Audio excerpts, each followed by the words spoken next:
عن أبي هريرة رضي الله تعالى عنه قال قال رسول الله صلى الله عليه وسلم من تمسك بسنتي عند فساد أمتي فله أجر 100 شہید کہ جس شخص نے میری امت میں فساد کے وقت میری سنت کو مضبوطی سے تھاما اسے 100 شہیدوں کا اجر ملے گا۔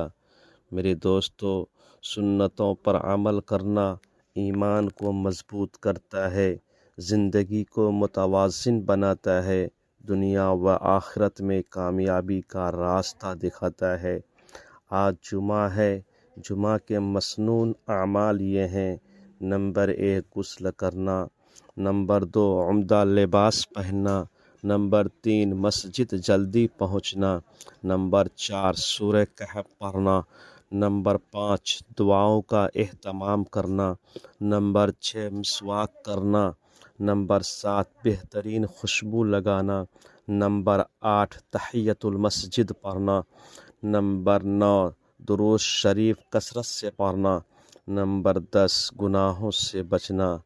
اللہ تبارک و تعالی ان تمام مسنون اعمال کو ہم سب کو اپنی زندگی کے اندر اتارنے کی توفیق عطا فرمائے۔